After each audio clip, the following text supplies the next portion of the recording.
Good afternoon, YouTube channel. This is Belmont here, and we are here in the wonderful Gamemasters realm in Ambridge, Pennsylvania.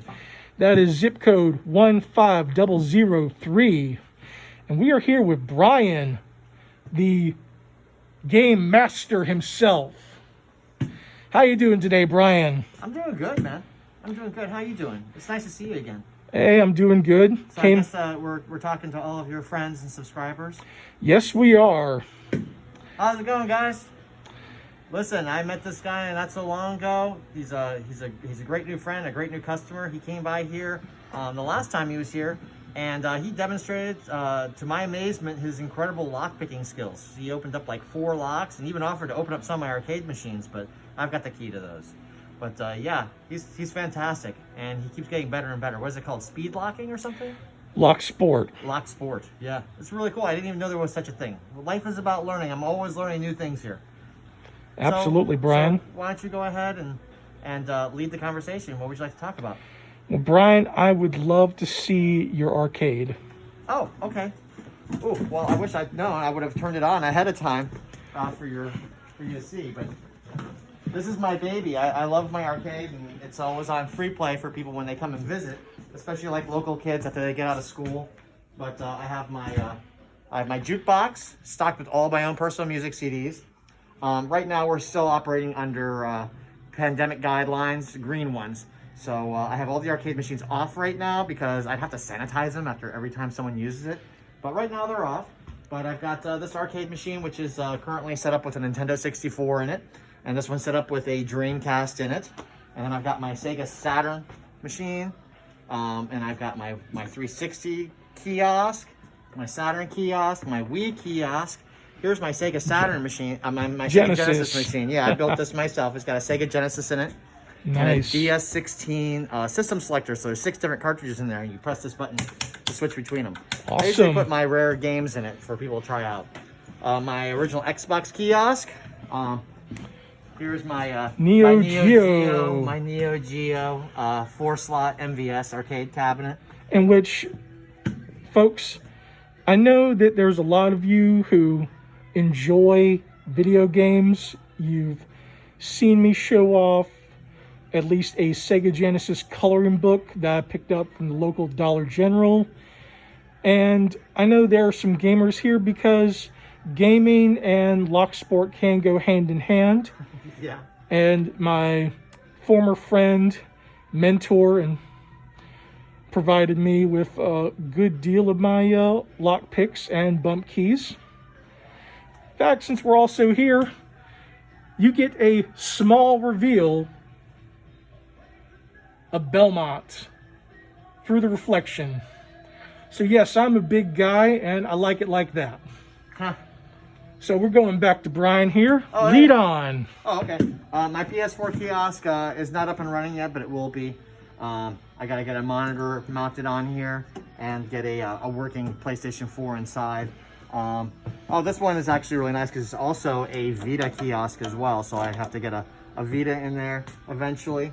Over here is my PlayStation 3 kiosk. This one is up and running, but it's just not on right now. With a PS3 Slim. Sitting in there. Yep. And then over here is my Time Killers machine. And this one's probably going to be sold because it doesn't fit with the rest of the motif that I have here.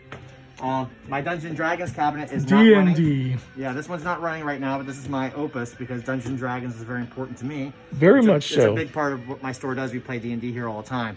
And when I was a kid, this was in the arcades, and I finally got the original motherboard.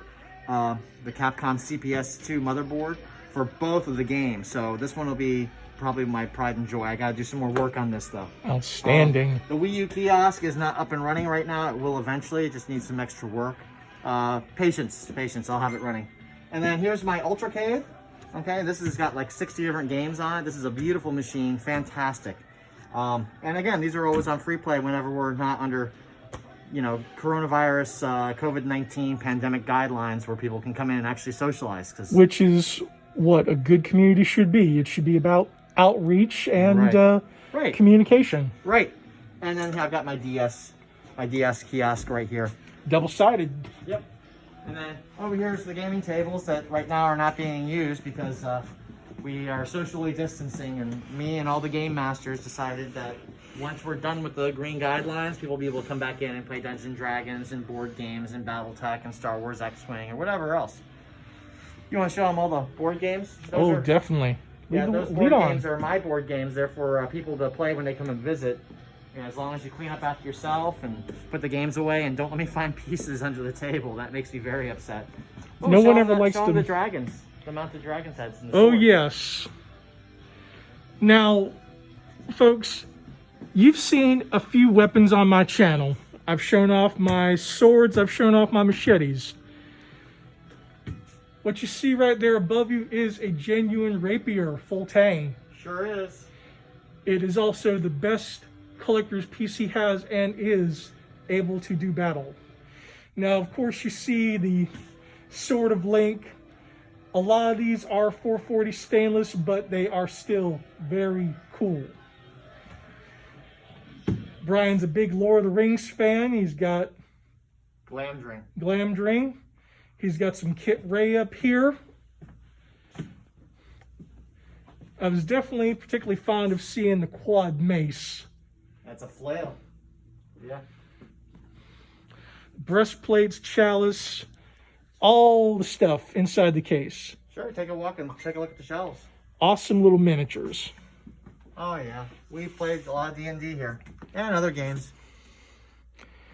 And you should see the collection of dice that's in the store. I like dice, what can I say? We got mats and maps. Oh yeah. You gotta have maps. We got board games. We've got... There's pretty much a little bit of everything here. That's how I like it. Strategy guides, top and bottom. Oh yeah.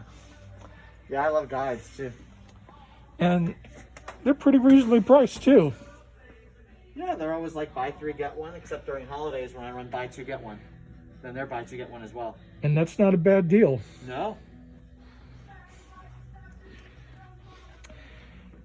First time I came in here, I was looking for a PS2 and a PS3. And my good buddy Brian, he actually found me the best deal I could find. That's what I do. And it didn't cost me an arm and a leg. Nope, just one arm. Yep. Got to keep a leg. Halo Wars Risk board game. Cannot go wrong with that. Table after table full of stuff. Yeah, I gotta clean that up. In fact, here's the Assassin's 3 strategy guide I was debating about last time I was here. Still on the table. Right where you left it. Yep. Gamemasters Realm has a lot of really cool stuff. You've got RPG tabletop books of all types. He's got some really interesting reproduction weapons. One of my favorites. Oh yeah. They look good hanging up. Oh yeah. Crossbow someone brought in on trade. I told them I'd keep it. Now, that's actually not a bad deal. And you won't see many weapons being on my channel much anymore, folks, but that was probably sold at a Renaissance festival. It's all handmade with wood and yep. like I don't know, maybe an old cardboard tube from a coat hanger.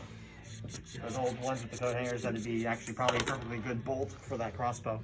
Yeah, showing the miniatures and stuff like that over here. He's got miniatures galore. That's all my personal stuff that I use for running Dungeons and Dragons.